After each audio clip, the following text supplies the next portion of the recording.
और हम इसको मनमाना इसका उपयोग कर सकते हैं। जो बड़े बड़े अधिकारी उनको फ्री में देने लगे, जो आपको अधिक सुख सुविधाएं प्रदान करने लगे उनको देने लगे, और यदि सरकार को ये बात पता चल गई तो फिर क्या होगा? क्या होगा? सरकार सीधा दरोगा को भेजेगी और सीधा अरेस्ट।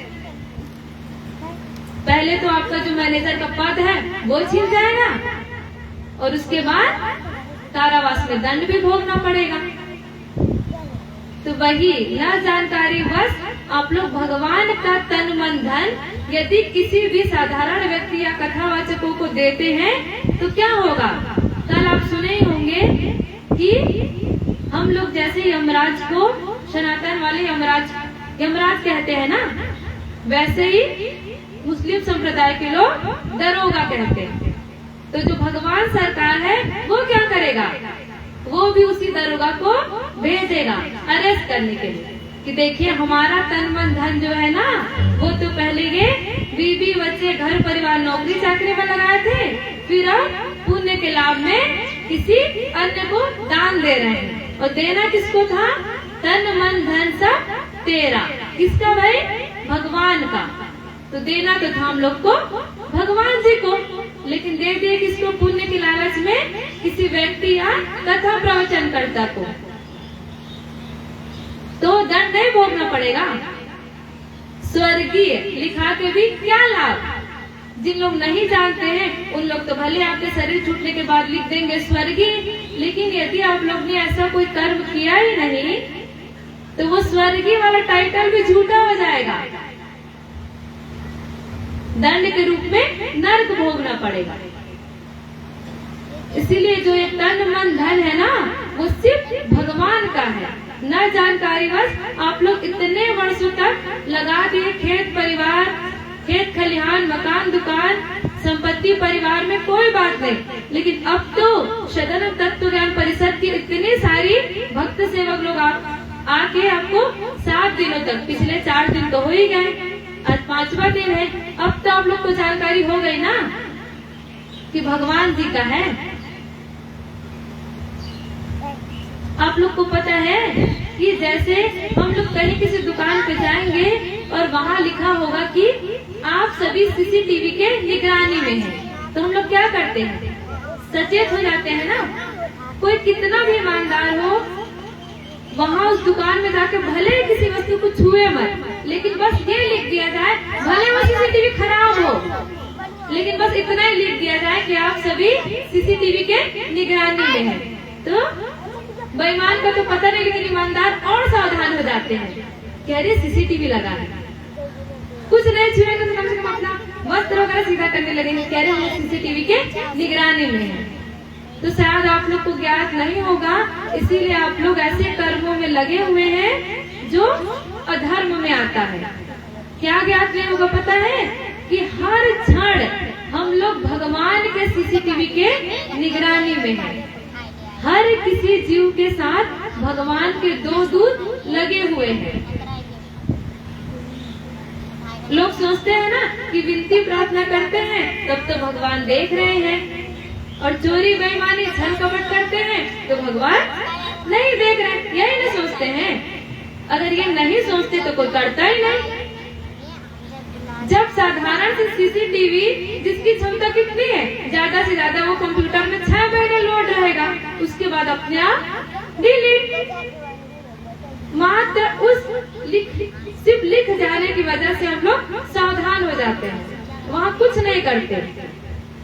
अगर हम सभी को इतना ही ज्ञात हो जाए कि हम लोग जब से इस धरती पे आए हैं तब से जब तक धरती से नहीं चले जाएंगे भगवान के सीसीटीवी के निगरानी में, तो क्या कोई छल कपट चोरी बेईमानी करेगा? क्या कोई भगवान का तन मन धन किसी तीसरे व्यक्ति को देगा? नहीं न देगा। जो समझदार बुद्धिमान होगा वो तो कभी ऐसा नहीं करेगा कि हम लोग तो भगवान जी के सीसीटीवी के निगरानी में हैं। आप लोग सदग्रंथों को पढ़िएगा तो ज्ञात होगा कि भगवान के 2 दूत हमेशा हर किसी जीवात्मा के साथ रहती है, हम लोग के अच्छे बुरे का भगवान जी को रिपोर्टिंग करने के लिए। जो यहाँ सुपर कंप्यूटर हम लोग सुनते लेकिन भगवान जी के यहाँ परम धाम में तो सुप्रीम कंप्यूटर है। वहाँ एक क्षण का भी कोई भी रिकॉर्ड इधर उधर नहीं होता, सीधा सीधा वो वीडियो चलेगा। जब हम लोग जाएंगे ना वहाँ तो कोई नहीं कह पाएगा कि हम लोग ने तो भगवान जी की भगवत चर्चा सुनी ही नहीं, हमको तो भगवत संदेश मिला ही नहीं। ये आप लोग कहने लायक नहीं बचेंगे, क्योंकि वहाँ सीधा सुप्रीम कंप्यूटर में चलेगा कि भाई आपके क्षेत्र में दोस्तपुर ग्राम में भगवान सदानंद भक्त मंडलियों के द्वारा आयोजित सत्संग कार्यक्रम में 7 दिन तक आप लोगों को अद्भुत सत्संग और यहाँ के भजन भी आप लोग सुनते होंगे। तो आप लोग को झुमाने रिझाने के लिए नहीं है, यहाँ के भजन भी अगर एक भजन भी कोई ग्रहण कर लिया ना तो वो भी कल्याण के मार्ग में बढ़ने के लिए पर्याप्त है। ऐसा भजन और कार्यक्रम यहाँ का चल रहा है। तो आप लोग वहाँ जाके ये नहीं कह पाएंगे, बिल्कुल भी नहीं का शब्द ही नहीं रहेगा। जब दिख रहा है हमको साक्षात कि हाँ वो सत्संग कार्यक्रम चल रहा था और हम लोग उपस्थित थे, हुंकारी भी बढ़ रहे थे कि हाँ भैया बहुत अच्छा ज्ञान है। तो जब अच्छा ज्ञान था तो स्वीकार क्यों नहीं किए? बहुत सारी माताएं जाके कहती है ना हम लोग को कि हाँ दीदी बहुत अच्छा ज्ञान है। तो अच्छा है तो अच्छी चीजों को स्वीकार करना चाहिए ना, कि त्याग देना चाहिए। कोई भी चीज आप लोग को अच्छी प्राप्त होगी तो क्या करेंगे, उसको छोड़ के चले जाएंगे। समझदारी है वो कि उसको ग्रहण करेंगे। तो अच्छा ज्ञान है तो ये ज्ञान क्यों है? सिर्फ सुन लेने के लिए। एक बाबा जी आए बुक स्टॉल पे और वो देखने लगे, तो दूसरे बाबा जी कहे अरे बहुत अच्छा किताब है, पढ़ लीजिए। तो वो कहे नहीं, देख लेते हैं, प्रणाम कर लेते हैं, हो गया। तो आप सभी से हमारा एक प्रश्न है कि आप लोग पाकशाला में गए, आपको बहुत अधिक भूख लगी हो, आप पाकशाला में गए, वहाँ 56 व्यंजन लगे हुए हैं, आप देखे और आ गए, क्या आपका भूख मिट जाएगा? मिट जाएगा? भूख तो और तीव्र होगी ना, कि 56 व्यंजन सामने रखा है और हम उसको देख रहे हैं। तो भूख तीव्र होगी कि समाप्त हो जाएगी? तीव्र होगी ना। तो ग्रंथों को देख के प्रणाम करके ज्ञान हो जाएगा कि उसको पढ़ना पड़ेगा, अध्ययन करना पड़ेगा। श्री सतगुरुदेव जी महाराज की आप लोग को ज्ञात नहीं होगा तो हम बताना चाहते हैं कि वो जितने भी वहाँ पे सदग्रंथ रखे हैं ना, वो न किसी मनुष्य द्वारा लिखित है, न किसी ऋषि महर्षियों द्वारा लिखित है, वो साक्षात परम ब्रह्म परमेश्वर जो पूर्ण अवतार भगवान सदानंद जी द्वारा विरचित वो सभी सदग्रंथ। इसीलिए हम लोग आप लोगों के कल्याण के लिए उसको यहाँ लगाते हैं कि जैसे हम लोग भगवान जी के सत्संग के द्वारा, भगवान जी के ज्ञान के द्वारा, भगवान के सदग्रंथों द्वारा अपने मानव जीवन के उद्धार कल्याण के लिए। लोग कहते हैं ना कि अरे अभी तो भजन का उम्र नहीं हुआ है, करेंगे बाद में। तो क्या हम लोग का उम्र आप लोग से अधिक हो गया है क्या, कि हम लोग भजन के लिए, भक्ति सेवा के लिए अपने मानव जीवन को लगा दिए हैं? यहाँ जितने लोग उपस्थित हैं उसके हिसाब से हम लोग जितने लोग उपस्थित हैं सबका उम्र तो कम ही है। तो भजन का कोई भी उम्र नहीं होता, भक्ति सेवा का नहीं होता। आप लोग यदि पुष्प भी समर्पित करते होंगे ना तो ऐसा कोई नहीं करता कि जाओ पेड़ में देखना जो सबसे मुरझा गया होगा फूल, सबसे पुराना है, उसको भगवान के चरणों में समर्पित कर देना। ऐसा आप लोग कहते हैं? हमने तो आज तक नहीं सुना, न किया। क्या कहते हैं?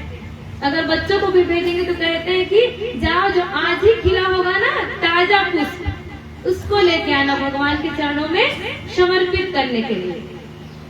मतलब साधारण जड़ जो पुष्प है वो भी हमको भगवान जी के लिए ताजा चाहिए।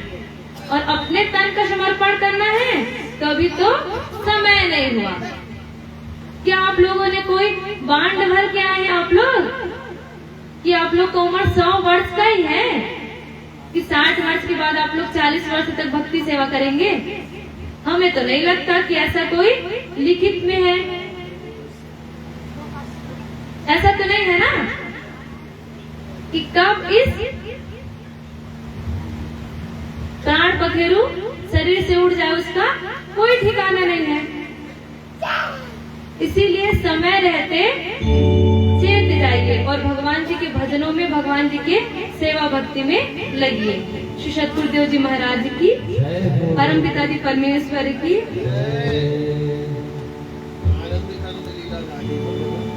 आनंद लीलाधारी प्रभु शनि मनमोहन भगवान की। एक और हमें महत्वपूर्ण प्रकरण लग रहा है। जिस दिन हम इस स्थल पे आए तभी हमने देखा कि यहाँ पे शिव मंदिर पवित्र स्थल है। यहाँ पे आप लोग देखे होंगे तो शिवलिंग है और पीछे मूर्ति लगी हुई शंकर जी की। कल आप लोग सुने होंगे कि शिव और शंकर जी अलग अलग होता है। कैसे अलग अलग होता है जानते हैं? प्रणाम रोज करते हैं। कौन सा मंदिर है भाई? शिव मंदिर। शंकर जी ही शिव जी हैं। शंकर जी ही भगवान भी है। लिखे भी हैं आप लोग कि शंकर भोले भगवान की। पता ही नहीं है कि 33 करोड़ देवी देवता अलग अलग होते हैं और भगवान अलग होते हैं। भगवान क्या अर्थ है? भग अर्थात सृष्टि, वाहन अर्थात आप लोग जानते ही होंगे, जैसे गाड़ी वाहन अर्थात गाड़ी चलाने वाला, रथवान अर्थात रथ चलाने वाला। भगवान मतलब सृष्टि चलाने वाला। सृष्टि चलाने वाले ना भगवान होते हैं कि सब भगवान हो जाएंगे। राष्ट्रपति मतलब पूरे राष्ट्र को संचालित करने वाला। अब हम न जानकारी बस अपने ग्राम के पार्षद को भी, ग्राम प्रधान को भी राष्ट्रपति कहने लगे तो जो जानकार होगा क्या कहेगा? या फिर नादान छोड़ के अरे नादान है बोल के ध्यान नहीं देगा, या फिर उसको जनाएगा, बताएगा कि सुनो ये जो हम लोग का क्षेत्र है ना, ये मात्र उनके प्रधान है, और जो राष्ट्रपति होते हैं ना वो पूरे राष्ट्र के प्रधान होते हैं। ऐसा है ना? तो भगवान अर्थात सृष्टि को चलाने वाले, और शंकर जी भोले बाबा अर्थात जो ब्रह्मांड है ना, अब तो विज्ञान भी उसको स्वीकार कर लिया कि अनेकों ब्रह्मांड है, और अनेकों ब्रह्मांड को चलाने के लिए 3 पोस्ट है, विधायिका, न्यायपालिका और कार्यपालिका। उत्पत्ति विभाग सृष्टि का किसको मिला है? ब्रह्मा जी को। पालन पोषण विष्णु जी को, और संहार वाली ड्यूटी शंकर जी की है।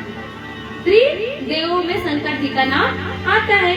तो वो शंकर जी सिर्फ इसी ब्रह्मांड में नहीं, जितने भी ब्रह्मांड है उसमें वो तीनों देव हैं, ब्रह्मा विष्णु महेश। तो जो शंकर जी है ना वो भगवान जी के भक्त है। वो भी कैसे भक्त? अनन्य भक्त। श्री सतगुरुदेव जी महाराज की। इसको जानने और इस प्रकरण को समझने के लिए हम लोग थोड़ा पीछे चलते हैं। त्रेता युग में, त्रेता युग का एक प्रकरण आता है। आप लोग रामचरितमानस तो खूब पढ़े होंगे, तो उसमें प्रकरण आता है, आप लोग सुने होंगे, सती जी का ब्रह्मवाद आता है ना। जब शंकर जी और सती जी जा रहे थे कैलाश पर्वत से भ्रमण पे, तब क्या हुआ? वनवास के काल में भगवान जी वन में थे, विचरण कर रहे थे, और उस समय माता सीता जी का हरण हो चुका था। माता सीता जी का हरण हो चुका था, और वो उनके लीला पुरुष हैं। भगवान क्या होते हैं? लीला पुरुष। लीला पुरुष अर्थात जो होते हैं वैसा करते हैं लीला के अंतर्गत। जैसे हम लोग कोई भी लीला देखने जाते हैं ना, जैसे गांव में भी रामलीला होता है, तो उसमें जो राम जी बने होते हैं, क्या वो राम भगवान होते हैं? नहीं ना, वो तो हम लोग को समझाने के लिए लीला के माध्यम से होता है। तो भगवान भी साक्षात परम ब्रह्म परमेश्वर के अवतार लीला करने के लिए मनुष्य रूप धारण करके लीला पुरुष के रूप में पूरी लीलाएं धरती पे करते हैं। तो भगवान जी मर्यादा पुरुषोत्तम भगवान श्री राम जी जब अपने लीला के अंतर्गत वनवास वेला में जब बहुत व्याकुल थे माता सीता के विरह में, इतने व्याकुल थे लीला के अंतर्गत वो कि मनुष्य तो मनुष्य, वो पेड़ पौधे तक से पूछ रहे थे कि हे खग मृग, हे मधुकर श्रेणी, तुम देखी सीता मृग नैने। तब उसी समय वो वैसे उतने व्याकुल हैं और उसी समय ऊपर से शंकर जी जाते हुए उनको प्रणाम करते हुए कह रहे हैं कि जय सच्चिदानंद जग पावन। माता सती जी साथ में है। अब तो वो सोची कि चिदानंद वाले ये हैं, जैसे कल आप लोग सुने होंगे कि आनंद और शांति वाले हैं शंकर जी, अर्थात चिदानंद वाले। और वो कह रहे हैं कि जय सच्चिदानंद जग पावन, अर्थात भगवान होते हैं सत चित और आनंद वाले। दो इकाई वाले होते हैं शंकर जी, आनंद और शांति वाले। और भगवान तो संपूर्ण वाले होते हैं ना, तो सत चित और आनंद, सच्चिदानंद। तो माता सती को तो इतना गहराई से ज्ञात नहीं था।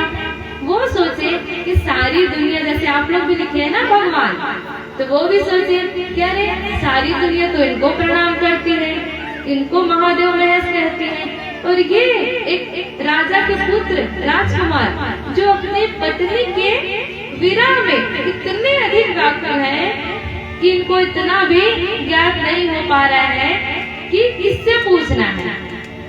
ये पूछ रहे हैं पेड़ पौधों से, लताओं से। उनको तो यही लगा, क्योंकि भगवान को इतना आसानी से कहाँ कोई जान पहचान पाता है। तब उन्होंने शंकर जी से प्रश्न किया, तो शंकर जी समझाने का प्रयास किए, लेकिन ऐसा उनके अंदर भ्रम उत्पन्न हो गया था कि वो समझे ही नहीं। तब शंकर जी कहे कि श्री सतगुरुदेव जी महाराज की, परम पिता जी परमेश्वर की, अनंत लीलाधर प्रभु श्री मनमोहन भगवान की। तब शंकर जी क्या कहे, हुई है सोई जो राम रचि राखा, को कर तर्क बढ़ावे साथा। कह रहे कौन तर्क करेगा, हम तो चलते हैं। कह के वो चलेगा कैलाश पर्वत। कहे कि ठीक है, आप नहीं मान रही हैं, परीक्षा लेना है तो ले लीजिए, हम तो चले। अब वो चले गए। अब माता सती जी सोची कि ये तो इतने विरह में व्याकुल है, अब मेरे को परीक्षा लेना है, मैं ही सीता जी का रूप धारण करके बैठ जाती हूँ। तब उन्होंने क्या किया, सीता जी का रूप धारण करके वो बैठ गए। तब राम जी आए तो क्या कहे राम जी कि अरे आप अकेले, शंकर जी कहाँ हैं? तब तो उनकी पूरी दशा ही बिगड़ गई। वो सोची कि मैं तो परीक्षा लेने आई थी। तुरंत उन्होंने नेत्र बंद किया। जैसे ही नेत्र बंद किया तैसे उनको राम लक्ष्मण सीता जी का साक्षात दर्शन जैसे ही खोली, फिर जहाँ देखती वहीं उनको राम लक्ष्मण सीता जी का साक्षात दर्शन हुआ। वो तुरंत कुछ कहते तो बना नहीं, सीधा चली गई कैलाश में। वहाँ गई तो शंकर जी पूछे, ले ली परीक्षा? नाम था सती, सत्य से न सती होता है, नाम था सती, लेकिन झूठ बोल गई। कहते हैं ना, तिर्या चरित्र पुरुष सौभाग्य, देव न जाना कि तो मनुष्य, देवता भी नहीं जानते तो मनुष्य क्या। तो तुरंत वो झूठ बोल गए कि नहीं नहीं, आप बोले तो हम मान गए, प्रणाम करके आ गए, क्या परीक्षा लेना था। अब शंकर जी साधारण तो है नहीं। आप लोग देखे होंगे कि तीसरा नेत्र वाले जो शंकर जी हैं, दिव्य दृष्टि अध्यात्म वाले हैं ना शंकर जी। अब उन्होंने तुरंत दिव्य दृष्टि से सारी घटनाएं देख ली। ये प्रकरण हम लोग क्यों बता रहे हैं कि भगवान जी के कितने बड़े भक्त हैं शंकर जी, कितने बड़े भक्त हैं। पता है कि आज तक आप लोग कोई भी देवी देवता हो या कोई भी मनुष्य हो, अपनी पत्नी को इतना सम्मान कोई नहीं दिया होगा जितना शंकर जी ने दिया। अर्धनारीश्वर, तो आप लोग जो मूर्ति देखते होंगे, फोटो देखते होंगे, वो अन्य देवी देवता का नहीं है, मात्र शंकर जी का। कि उन्होंने अपना आधा अंग ही अपने स्त्री को, अर्धांगिनी आधा अंग ही उन्होंने दे दिया। इतने मानने वाले शंकर जी भी जब भगवान की बात आई तब उन्होंने तुरंत संकल्प ले लिया कि अरे ये तो मेरी माता का रूप धारण कर लिया। भले ही परीक्षा के लिए ही, लेकिन उन्होंने माता सीता का रूप धारण किया था ना। उन्होंने तुरंत संकल्प संकल्प ले लिया कि शिव संकल्प किन्हीं मन माही, यह तन सती भेंट अब नाही। तुरंत उन्होंने संकल्प ले लिया कि इस तन से भेंट नहीं हो सकता। इन्होंने तो हमारे माँ का रूप धारण कर लिया। इतने मानने वाले शंकर जी ने भी अपने पत्नी का त्याग कर दिया। किसके लिए? भगवान के लिए। वो भगवान के अनन्य भक्त थे ना शंकर जी। उन्होंने हम सबके कल्याण के लिए ही वो हमेशा भगवान के ध्यान में मग्न रहते हैं। कौन से शंकर जी?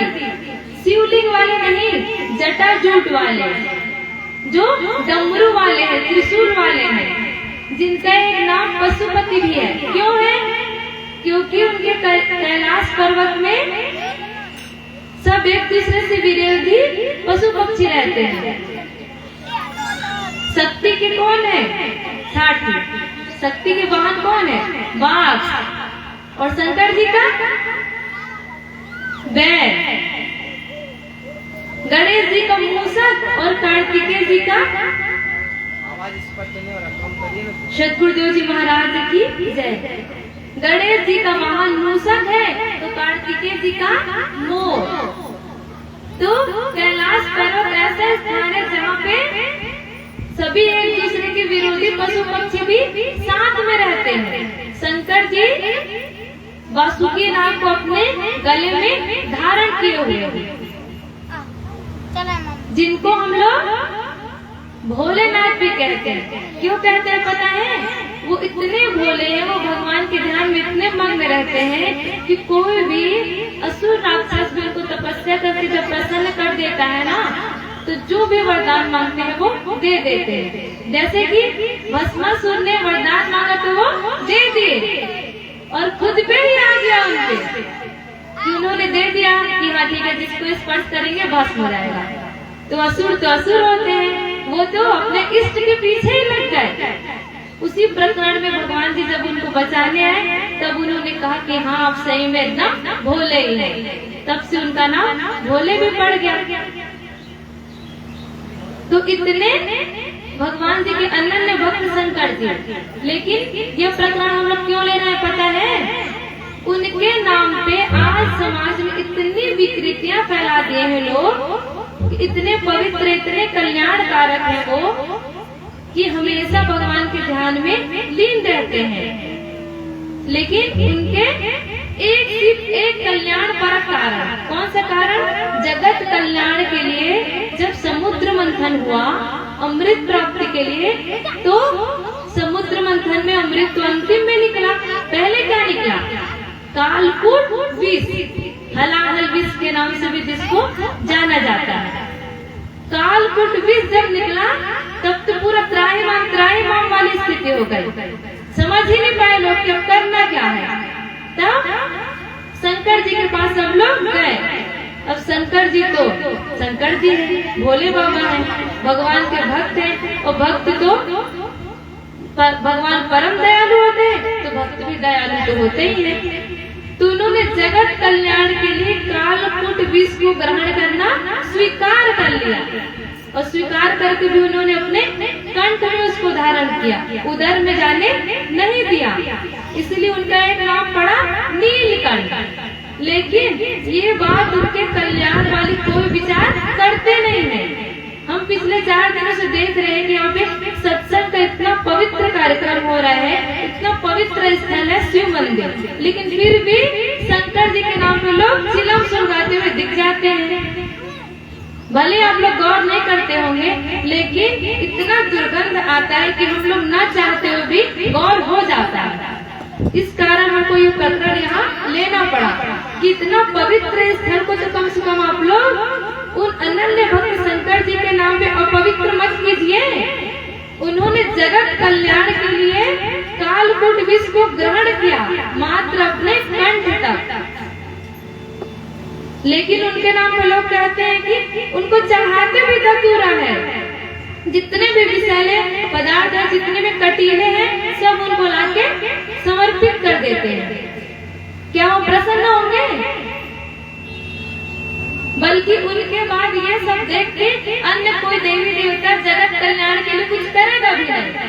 कह रहे हम लोग तो उल्टे बदनाम हो जाते हैं कि हमने तो जगत कल्याण के लिए विष ग्रहण किया, अब हमारे नाम पे पूरी दुनिया चिलम सुलगाते बैठी हुई है, भांग चढ़ा रही है। होता है ना, एक महीने सावन के महीने में पवित्र रूप से कोई शंकर जी का पूजा आराधना नहीं करता। आधे से ज्यादा लोग तो शंकर जी के भक्त इसलिए बने हुए हैं ताकि नशा करने को मिले, उनके नाम पे दंड नहीं मिलेगा, अपराध नहीं है कि देवी देवताओं के नाम पे लोग नशा कर रहे हैं। करते हैं ना, झूठ तो हम कह नहीं रहे हैं, आप लोग देख ही रहे होंगे। तो देवी देवताओं के नाम पे कभी भी नशा करना बहुत दंडनीय अपराध है। ऐसे आप साधारण तौर पे अपने शौक के लिए करे हुए तो अपराध है ही, लेकिन देवता जी कर रहे हैं उसके ये सोच के ये कहते हुए करना, ये तो बहुत बड़ा दंडनीय अपराध है। आप लोग संभलिए, सुधरिए। ये कार्यक्रम आप लोग के सुधार और कल्याण के लिए हो रहा है। प्रथम दिन ही आप लोग को बताया गया था कि हम लोग कहानी सुना के आप लोग को रिझा बजा के कुछ बटोर के ले जाने नहीं आए हैं, आपसे माया ले जाने नहीं आए हैं, माया से आपको ले जाने आए हैं। लेके तो जाएंगे हम लोग, ले जाने तो आए हैं, लेकिन आपका माया नहीं, आपके माया से छुड़ा के आपको ले जाने आए हैं। आप लोग जो अपराध प्रवृत्ति में लगे हुए हैं, जो गलत कार्य कर रहे हैं देवी देवताओं के नाम पे, उसका सुधार करके भगवान के क्षेत्र में ले जाने के लिए, आपके उद्धार कल्याण करने के लिए हम लोग यहाँ पे आए हुए हैं। आप लोग संभलिए, सुधरिए। श्री सतगुरुदेव जी महाराज की जय। आप लोग जल भी चढ़ाते हैं ना शिव जी में, क्यों चढ़ाते हैं जानकारी है? माताएं तो सुबह सुबह उठ के सोमवार को आ जाती होंगी जरूर चढ़ाने। पता है आप लोग को क्यों आती है? शंकर जी ने अपने शीर्ष पे धारण किया था गंगा जी को, है ना? गंगा जी क्या है? कल आप लोग अध्यात्म का वर्णन सुने हैं ना, इससे आप लोग को ज्ञात हो जाएगा कि अध्यात्म नीचे स्तर का है, ऊपर स्तर का है तत्व ज्ञान। जब भगवान जी ने सतयुग में विष्णु अवतार में ब्रह्मा जी को ज्ञान दिया, धरती पे प्रथम ज्ञान हर की पेड़ी। आप लोग हरिद्वार का नाम सुने होंगे ना, वहाँ समीप में है हर की पेड़ी। वहाँ क्या था, इतना उसका महत्व क्यों है कि पूरे धरती में प्रथम बार ज्ञान भगवान जी ने वहीं पे दिया था ब्रह्मा जी को। जब ब्रह्मा जी को ज्ञान प्राप्त हुआ तो ज्ञान प्राप्त करने के पश्चात उन्होंने भगवान जी का चरण धोया, भगवान जी का चरण पखारा और उस चरणामृत को रोज ग्रहण करने के लिए अपने कमंडल पे रख लिया।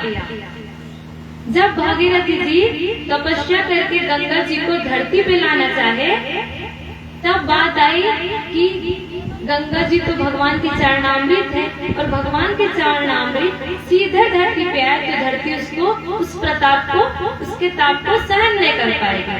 तब क्या हुआ कि तब आप शंकर जी जो अध्यात्म वाले हैं, अध्यात्म की खोज शंकर जी ने की, अध्यात्म के आदि प्रणेता शंकर जी हैं।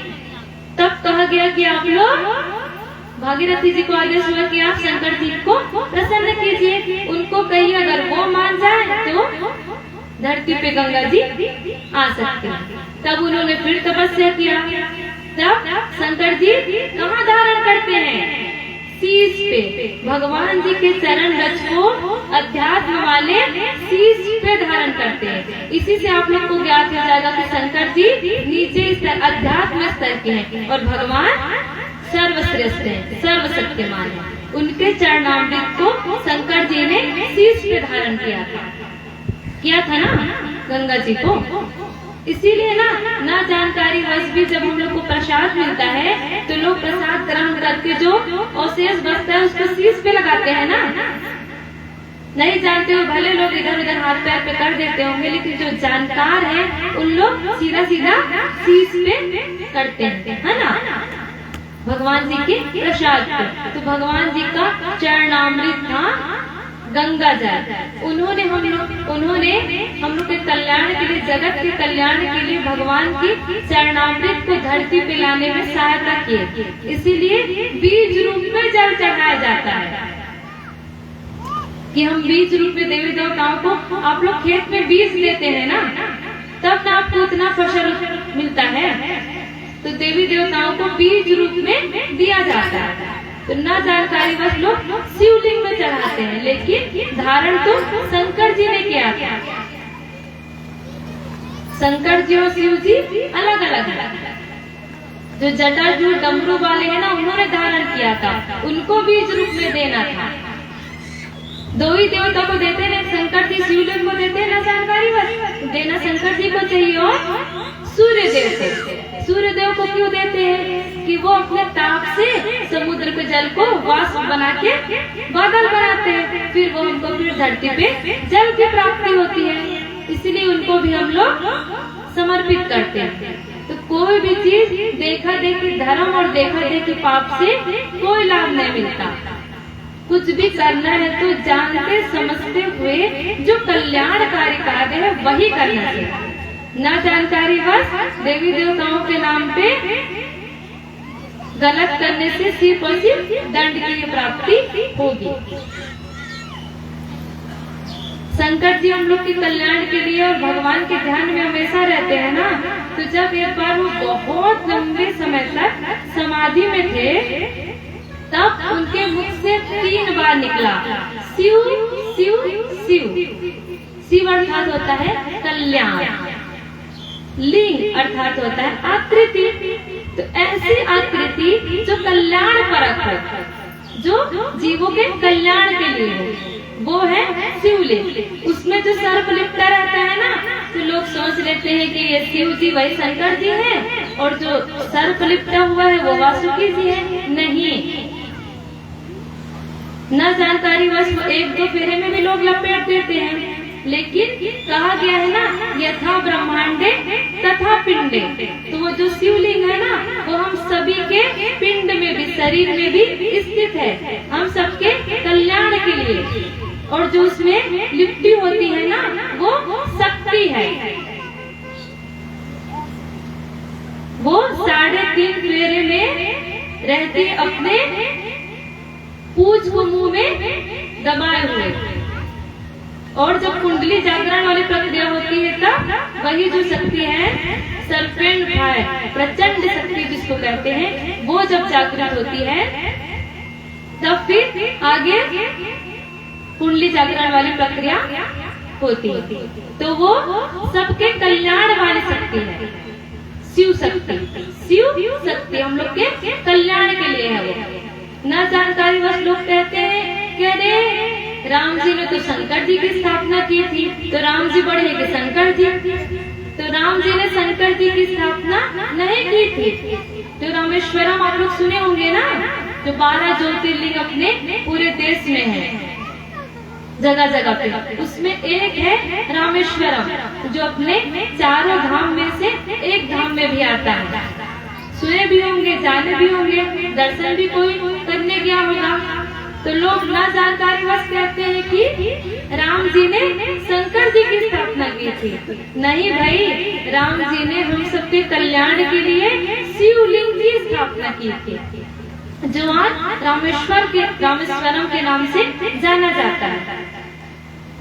जब लंका जाना था युद्ध के लिए, माता सीता को लेने के लिए, उसके पूर्व समुद्र पूजन के समय किए थे ना स्थापना शिव जी का, शंकर जी का नहीं। तो शिव जी और शंकर जी अलग अलग है। शंकर जी शरीर वाले, जटाजूट वाले, डमरू त्रिशूल वाले, और शिव लिंग कल्याण वाले। श्री सद्गुरुदेव जी महाराज की। तो ये जो शिव मंदिर, शंकर मंदिर है ना, उसको आप लोग पवित्र बनाए रखिए। उनके नाम पे आप लोग कोई भी किसी भी प्रकार का नशा न करिए, ये बहुत ही दंडनीय अपराध है। सद्गुरुदेव जी महाराज की, परम पिता जी परमेश्वर की, आनंद लीलाधारी प्रभु श्री मनमोहन भगवान की। आप लोग को शायद ज्ञात नहीं होगा, लेकिन प्रकृति परमेश्वर हम सबको सचेत करने के लिए, हम सबको कल्याण के मार्ग में ले जाने के लिए समाज में कुछ न कुछ उदाहरण उनके आसपास दिए हुए हैं। आप लोग सुबह से रात्रि तक वो चीज देखते हैं, लेकिन कभी गौर नहीं कर पाते, इसीलिए आप लोग इस माया में फंसे हुए हैं। पता है क्या, हमारे महाराज श्री एक उदाहरण के माध्यम से हम लोग को बहुत अच्छे से समझाते थे। श्री सतगुरुदेव जी महाराज की वो कहानी हम आप लोग को बताना चाहते हैं, क्योंकि हमने यहाँ देखा है कि जितनी संख्या में मनुष्य हैं, उससे अधिक तो वो जानवर है जिससे हम लोग सीख सकते हैं। क्या है भाई? बकरी और कुत्ता। सुबह उठने से लेकर छोटी छोटी बच्चियां भी छेड़िया कहते हैं आप लोग क्षेत्रवासी, कि उठते ये ध्यान में नहीं आता है कि पूजा करना है कि भजन करना है, कुछ नहीं। उठते ही क्या करना है, पहले छेड़िया को बांध के आओ, खोल दो उधर, है ना। उस बकरी से भी हम लोग सीख सकते हैं। दो जानवर आप लोग देखे होंगे, रोज देखते हैं, यही पंडाल में बहुत सारे कुत्ते रहते हैं, बार बार भगाना पड़ता है, और छेड़िया तो सबके घर घर में है। बकरी ना, उसके विषय में ज्यादा हमको बताने की जरूरत भी नहीं है। आप लोग जानते हैं वो कितनी सीधी है, न वो मारती है, न वो उसको सानी पानी करना पड़ता है, कुछ नहीं, है ना। अगर उसको छोड़ दिया जाए तो खुद ही चर लेते हैं। और कुत्ता, आजकल तो पूरे समाज में गौ पालन से ज्यादा कुत्ते को रखने का रिवाज हो गया है। बड़े बड़े घरों में तो लिखा ही रहता है कि सीधा सावधान यहाँ कुत्ता रहता है, पता ही नहीं चलता कि वहाँ मनुष्य भी रहता है, सीधा लिखा है यहाँ कुत्ता रहता है ना।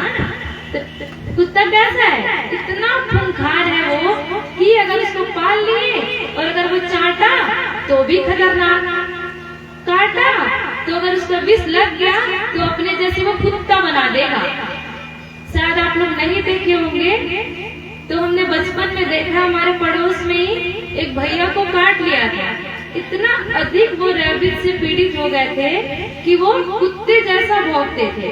कुछ दिन बाद उनका शरीर भी छूट गया। हम लोगों ने वो प्रत्यक्ष देखा।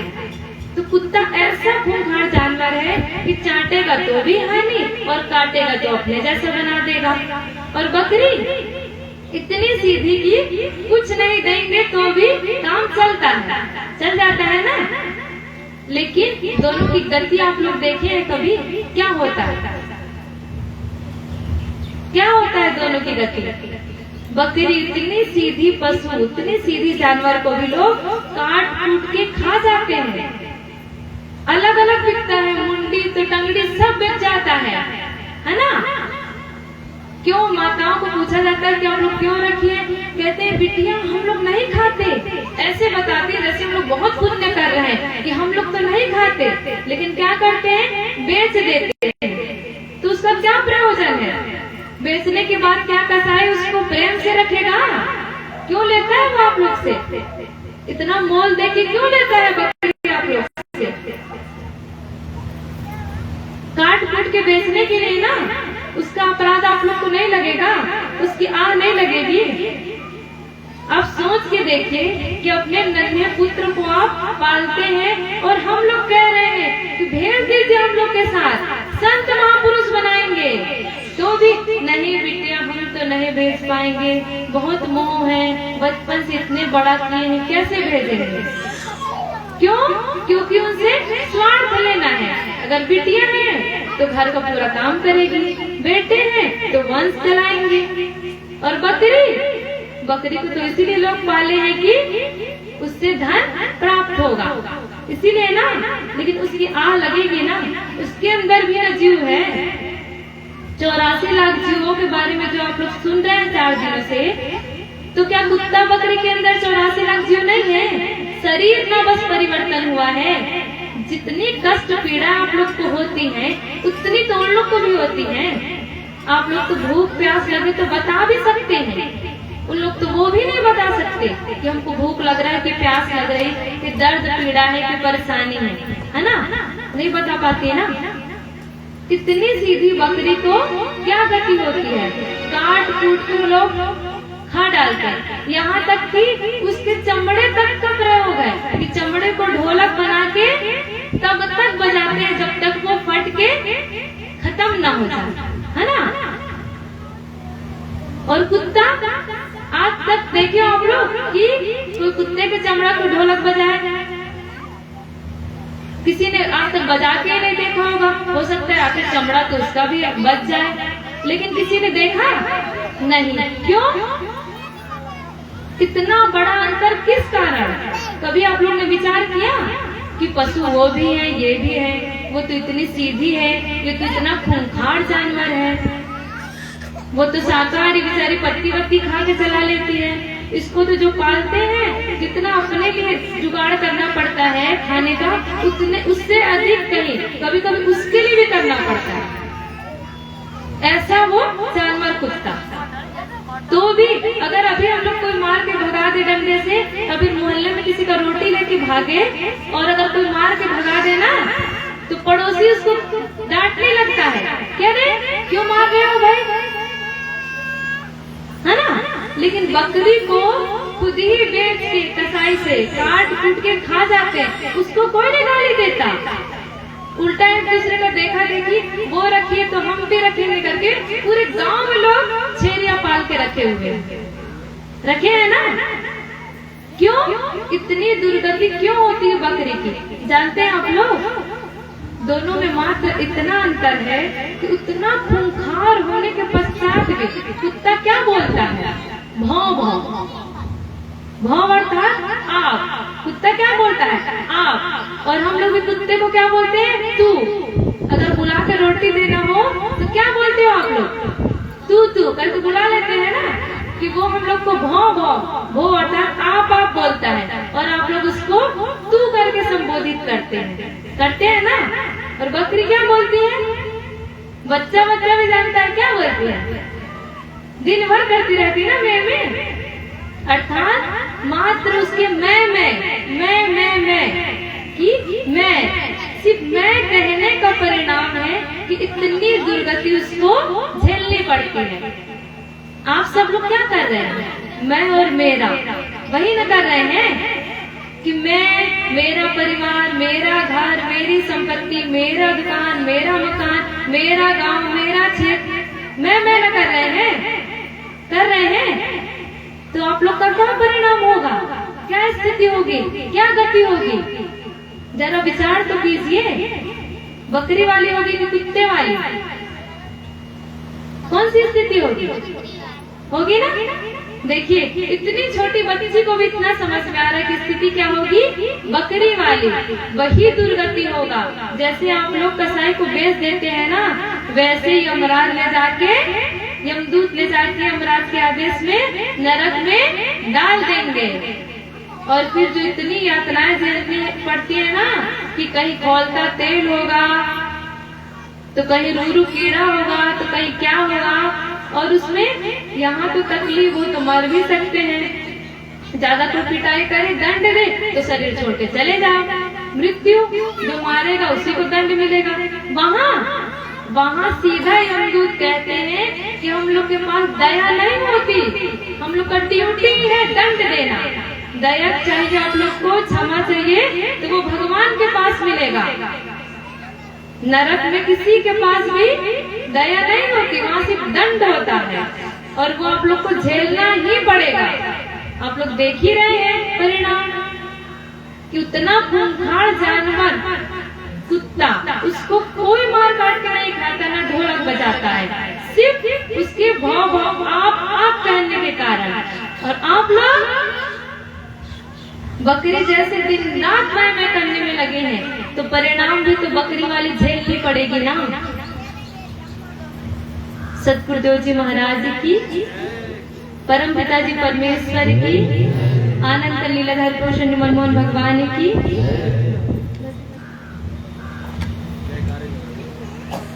एक भजन आप लोग सुनिए। अब तो भजन कर भाई रे तेरी बीती उम्र। सतगुरुदेव जी महाराज की जय।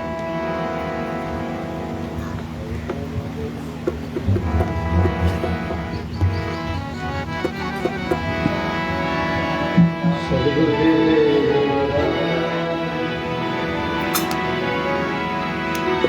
सर्वकार परमेश्वर की आनंद सदा।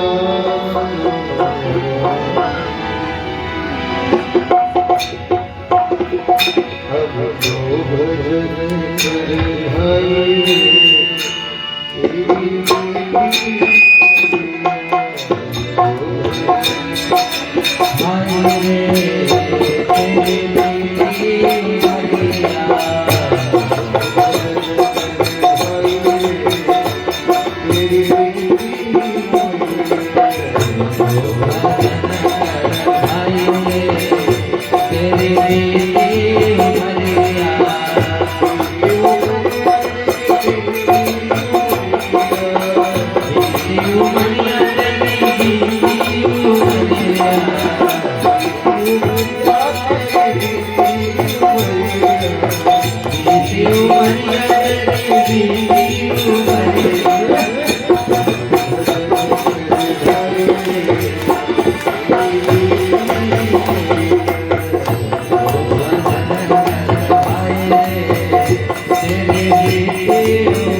अंतिम में 2-4 पंक्तियां ब्रह्मानंद जी का हम आप सबको चेतावनी के रूप में बताना चाहते हैं। उन्होंने पंक्ति लिखी है, उसमें आया है कि चेत नर अब तो प्यारे चेत रे। उन्होंने चेतावनी के लिए कहा है सबको कि चेत नर अब तो मन में चेत रे, क्यों भुलाया प्रभु को जीव मूड अचेत रे। अब तो चेत जाइए, अब तो संभलिए, क्यों मूड बने बैठे हैं। अब तो अपने बुद्धि विवेक का प्रयोग कीजिए, नहीं तो कहा है आगे कि क्या होगा। बिखर जाए देह तेरी जैसे बालू रेत रे, कि मिट्टी का जो तन है ना वो मिट्टी में ही मिल जाएगा, बिखर जाएगा, जैसे बालू रेत बिखर जाता है। चेत रे प्यारे अब तो मन में चेत रे, भजन न किया प्रभु का तो मर के होवे प्रेत रे।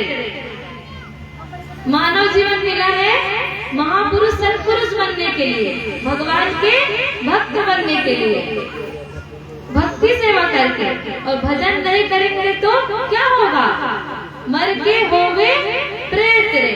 क्या होता है, अभी सब लोग एक दूसरे के इतने मीठे, इतने संबंधी बने बैठे हैं, रिश्ते नातेदार, अभी शरीर छूट गया तो शमशान में ले जाके दाह संस्कार, फिर क्या कहेंगे, अरे वहां मत जाना भाई, क्यों, भूत रहते हैं वहां, प्रेत रहते हैं, तो मर के आप लोग क्या हो जाएंगे, भजन नहीं करेंगे तो मर के होवे प्रेत रे। तो अगर प्रेत नहीं बनना है ना मरने के बाद चाहते हैं कि वहाँ पे लोग अगरबत्ती लगाए, पुष्प समर्पित करें, तो इसके लिए भगवान का होना पड़ेगा। देख रहे हैं ना मंदिर में हनुमान जी भी विराजमान। वो कौन है? भगवान के अनन्य सेवक है ना। और कुछ उन्होंने किया था? कुछ नहीं, शिव भगवान की सेवा की, जय श्री राम करके सब कर डाला, है ना। तो उसका क्या परिणाम है? संकट मोचन हनुमान हो गए, कि सबके संकटों को दूर करने वाले। तो मर के प्रेत नहीं होना है, तो भगवान का भजन कीजिए। आगे वो कहते हैं कि चेत रे नर अब तो प्यारे चेत रे, मिट्टी न मन की आस तेरी, हो गई बाल से तेरे। कि मन की आशा तृष्णा अभी तक नहीं मिटी, बाल आपके सफेद हो गए, फिर भी नहीं मिटी। अब तो चेतिए, अब तो संभलिए। कहते हैं कि क्यों भुलायो लोभ लालच में, क्यों किया नहीं प्रभु से हेत रे। क्यों प्रभु से लगन नहीं लगाए, क्यों हेत नहीं किया, क्यों प्रीत नहीं किया। चेत रे नर अब तो प्यारे चेत रे, अब तो चेतिए, अब तो समझिए। श्री सद्गुरुदेव जी महाराज की जय। आगे वो कहते हैं कि बोया ना धर्म का बीज, खाली रह गया खेत रे। कि धर्म का बीज बोने के लिए मानव जीवन मिला था ना, नहीं बोए तो खाली रह गया खेत रे। परम ब्रह्म परमेश्वर को जान, मिट जाएगी सब तेरी दुख जन्म मरण समेत रे। कि दुख तो मिट ही जाएगा, और जो पुनरति जन्मम पुनरति मरणम वाला जो चक्कर है ना, कि बार बार 84 चक्कर में आना पड़ता है, कि दूसरा दुख यातनाओं को झेलना पड़ता है। जन्मत मरत दूसरा दुख होए वाली जो झेलना पड़ता है, वो सब मिट जाएगा। परम ब्रह्म परमेश्वर को जान, सब दुख मिट जाए जन्म मरण समेत रे। चेत रे नर अब तो प्यारे चेत रे। अब चेतिए, संभलिए, नहीं तो इससे अच्छा मिलेगा ऐसा सुनहरा अवसर इसके बाद। बार तो मौका नहीं मिलता ना। अब तो चेतिए, अब तो समझिए। इन्हीं शब्दों के साथ आप सभी को सादर जय प्रभु सदानंद जी। प्रेम से बोले श्री सद्गुरुदेव जी महाराज की, परम पिता जी परमेश्वर की, आनंद लीलाधारी प्रसन्न जी मनमोहन भगवान की। प्रेम से बोले भगवान श्री विष्णु जी महाराज की। प्रेम से बोले भगवान श्री रामचंद्र जी महाराज की। प्रेम से बोले भगवान श्री कृष्णचंद्र जी महाराज की। प्रेम से बोले भगवान सदानंद जी महाराज की।